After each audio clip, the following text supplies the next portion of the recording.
ஆண்டவராகிய இயேசு கிறிஸ்துவின் இனிமையான நாமத்திற்கு மகிமை உண்டாவதாக. இன்றைக்கு ஒரு காரியத்தை நாம் பார்க்க போகிறோம். அதாவது இஸ்ரவேலில் உள்ள தாக்குதல், இஸ்ரவேலுக்கும் ஈரானுக்கும் நடந்த அந்த யுத்தத்தின் போது ஆவியுலகம் உதவி, சில ஆவிகள் இஸ்ரவேலுக்கு உதவியாக இருந்தது என்று எல்லாம் சில சமூக ஊடகங்களிலே பலம் இருந்து கொண்டிருப்பதை நாம் பார்க்க முடிகிறது. அது என்னன்னு கொஞ்சம் பார்த்துருவோம். அதாவது யுத்தத்தில் ஜெயிக்க முடியாத சூழ்நிலையில இப்போ ஈரான் ஆவி உலகத்துக்கு போய்விட்டார்கள். சில ஆவிகளோடு பிசாசுகளோடு எல்லாம் இப்பொழுது யுத்தத்திற்கு செல்ல இருக்கிறார்கள் என்று கூட சொல்ல முடியாது. இனிவரும் காலங்களிலே ஈரானுக்கு விரோதமாக யாராவது வந்தால் அவர்கள் இப்படித்தான் சொல்வார்கள், இனி யுத்த தளவாடங்களோ ஏவுகணைகளோ வெடிகுண்டுகளோ வான் பாதுகாப்புகளோ எதுவும் தேவையில்லை, நேரடியாக ஆவிகளுடனே பேசி போய்விட்டால் அது மிகவும் லாபமாக இருக்கும். பல லட்சம் கோடிகள் செலவடைய தேவையில்லை. என்ன என்று சொன்னால், எருசலேம் போஸ்ட் மற்றும் டைம்ஸ் ஆஃப் இந்தியா இன்னும் ஒரு சில பத்திரிகைகளில் சில செய்திகள் பரம்பிக் கொண்டிருக்கிறது. கடந்த ஜூலை மாதம் 13ஆம் தேதி அன்று எருசலேம் போஸ்டிலே சொல்லியிருக்கிறார். யார் சொன்னது, அது யார் சொன்னதாக அங்கே போட்டிருக்கார் என்று சொன்னால், ஈரானுடைய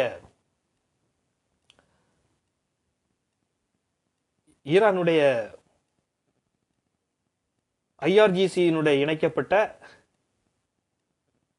முன்னாள் ஜவான் சொல்லக்கூடிய மிலிட்ரி பத்திரிகை முன்னாள் ஆசிரியர் அப்துல்லா காஞ்சி என்று சொல்லக்கூடியவர் எதில் எழுதியிருக்கிறார்னா, ட்விட்டரில், அதாவது எக்ஸ் தளத்தில், இப்போது எக்ஸ் தளத்தில் 1,50,000 பேர் அவரை பின்பற்றி கொண்டு இருக்கிறார்கள், ஃபாலோவர்ஸ் இருக்காங்க. அவங்களுக்கு இதெல்லாம் அனுப்பி கொடுத்துக்கிறாரு. அதாவது என்ன சொல்லியிருக்கிறாருன்னா, இஸ்ரேல் ஈரானுடான போரின் போது சில அமானுஷ்ய மற்றும் இயற்கைக்கு அப்பாற்பட்ட சக்திகளை இஸ்ரேல் பயன்படுத்தியதாக அங்கே குற்றம் சாட்டுகிறார். அந்த போரின் பின்னணியிலே பார்க்கிற போது சில நாட்கள் கழித்து அங்கே ஈரானுடைய டெஹ்ரான் தலைமை, அவருடைய தலைநகரான டெஹ்ரானினுடைய தெருக்களிலே சில யூத சின்னங்களுடன் கூடிய தாயத்துக்களை எல்லாம் அந்த காகிதங்களோடு பொதிந்து அங்கே கிடக்கதாக, அங்கே கண்டுபிடிக்கப்பட்டதாக அங்கே சொல்லப்படுகிறது.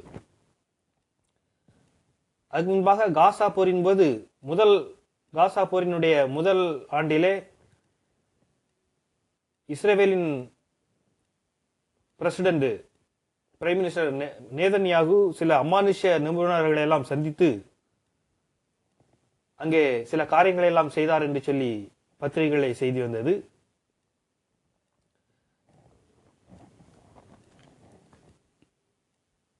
அவர் என்ன சொல்லுகிறாருன்னா, அப்துல்லா காஞ்சி என்ன சொல்லுகிறார்னா, அந்த ஆசிரியர் அயதுல்லா காமினி அவர்கள், அதாவது ஈரானுடைய உச்சபட்சத்தில் அயதுல்லா காமினி அவர்கள் மேற்கத்திய மற்றும் எபிரேய உளவு அமைப்புகள், முசாட் போன்ற உளவு அமைப்புகள் எல்லாம் அமானுஷ்ய அறிவியல் அதிலே மற்றும் ஜின்கள், அதாவது அமானுஷ்ய மனிதர்களை கொண்டு உளவு பார்ப்பதாக அங்கே அலி காமினி சொன்னதாக இந்த காஞ்சி சொல்லக்கூடிய, அப்துல்லா காஞ்சி என்று சொல்லக்கூடியவர், அந்த பத்திரிகை ஆசிரியராக இருந்தாரே, அவர் அங்கே குறிப்பிட்டு இருக்கிறார்.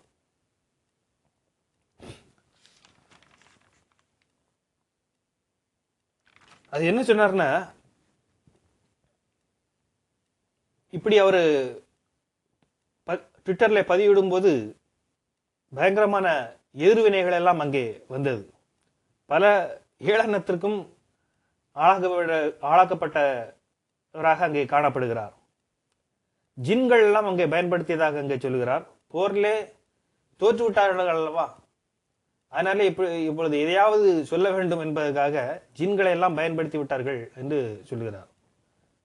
அதாவது ஜின்கள் எப்படிப்பட்டதாக இருக்கு சொன்னால், பல்வேறு வடிவங்களை எடுக்கக்கூடிய திறன் கொண்டவர்களாக, அசாதாரண சக்திகளை கொண்டவர்களாக இருப்பதாக அங்கே இஸ்லாம் தோன்றுவதற்கு முன்பாக அரேபிய புராணங்களிலே அங்கே சொல்லப்பட்டிருக்கிறது. குரானிலும் முதலாக அங்கே ஜின்களை பற்றியெல்லாம் சொல்லப்பட்டிருக்கிறது. இதையெல்லாம் வைத்துத்தான் அங்கே அணு விஞ்ஞானிகள், ஈரானுடைய முக்கிய அரசியல் தலைவர்கள், முன்னாள் ஜனாதிபதி இப்ராஹிம் ரைசி எல்லாம் கொல்லப்பட்டதாக எல்லாம் அங்கே சில செய்திகள் கசித்து வந்து இருக்கிறது. இந்த ஜின்கள் எப்படிப்பட்டவர்கள் சொன்னா, புகையற்ற நெருப்பாலானவை என்று அங்கே அவர்கள் நம்புகிறார்கள். மனித கண்களுக்கு தெரியாது. மனிதர்களுக்கு இணையான உயிரினங்களாக அங்கே அரபிய புராணங்களை அங்க பார்க்கப்படுகிறது. இது நன்மைக்கும் தீமைக்கும் இடையிலே தேர்ந்தெடுக்கக்கூடிய திறனுடையவர்களாக அப்பாற்பட்ட ஒரு மனிதர்களை போன்ற ஒரு அப்பாற்பட்ட சக்தியாக அங்கே பார்க்கப்படுகிறது. இதை உபயோகித்தோம்னா ரட்சிப்பு அல்லது சாபத்தை எதிர்காலத்தில் கொண்டு வருவதாக அவர்கள் நம்புகிறார்கள். இதையெல்லாம் எடுத்து பிரிட்டானிக்கா செய்தி நிறுவனம் அங்கே வெளியிட்டு இருக்கிறது. இதெல்லாம் எதுக்கு சொல்லுகிறேன் என்று சொன்னால், யூத எதிர்ப்பாளர்கள் இப்பொழுது இஸ்ரேல் தேசத்திற்கு, அதாவது தேவனுடைய கண்மணியான இஸ்ரேல் தேசத்திற்கு எதிரான சில விஷமிகள் போரில் தோற்றதற்கு இப்பொழுது பல சாக்கு போக்குகளை எல்லாம் சொல்லிக் கொண்டு இருக்கிறார்கள். ஒன்று சொல்லுகிறேன், யூத எதிர்ப்பாளர்களுக்கு இங்கே தமிழ்நாட்டிலே கூட சில தமிழ் தேசியம் பின்பற்றக்கூடிய சில சக்திகள் எல்லாம் இருக்கிறது. இவர்களும் இஸ்ரேல் தேசத்தையும் யூதர்களையும் எதிர்க்கக்கூடியவர்களாக காண்கிறார்கள். அவர்களுக்கெல்லாம் ஒரு காரியத்தை சொல்ல வேண்டிய சூழ்நிலை இருக்கிறது. இஸ்ரவேலை பாதுகாப்பது ஜின்கள் அல்ல. இவர்கள் சொல்லுகிற அந்த ஜின் என்று சொல்லக்கூடியதெல்லாம் அல்ல, சேனைகளின் கர்த்தராகிய தேவன். இஸ்ரவேலுக்கு சேனைகளின் கர்த்தர் இருக்கிறார் என்பதை மறந்துவிடக்கூடாது. ஆண்டவர் சொல்கிறார், இஸ்ரவேலை பயப்படாத, நானே உன் தேவன் என்று சொல்லி அவர் தேவதூதர்களை கொண்டு பாதுகாக்கக்கூடியவராக காணப்படுகிறார். சீன் வனாந்திரத்திலே அங்கே பகலிலே மேக ஸ்தம்பத்தையும் இரவிலே அக்கினி ஸ்தம்பத்தையும் வைத்து அங்கே அவர்களை வழிநடத்தினார் என்பதை பைபிளிலே பார்க்கிறோம். சாத்ராக், மேசாக், ஆபேத்நேகா என்று சொல்லக்கூடியவர்களை அங்கே அக்கினி சூளையிலே போட்ட பொழுது அங்கே ஒரு தேவதூதன் வந்து அவர்களை காப்பாற்றி, அதாவது பாபிலோன் தேசத்திலே காப்பாற்றியதாக வேத புஸ்தகம் சொல்லுகிறது. தானியேலை சிங்க கெபிலே போட்ட பொழுது அங்கே தேவதூதன் வந்து சிங்கத்தின் வாயை அடைத்ததாக அங்கே சொல்லப்படுகிறது வேத புஸ்தகத்திலே. அப்படி நெருப்பு சூளையிலிருந்து பாதுகாத்தவர் தான் தேவன். அவர் அனுப்பியது ஜின்கள் அல்ல, தேவதூதர்களை. தானியேலுடைய புஸ்தகம், பைபிளிலே தானியேலுடைய புஸ்தகத்திலே சொல்லப்படுகிறது, இதோ பெர்சியாவின் அதிபதி 21 நாள் மட்டும் என்னோடு எதிர்த்து நின்றான்.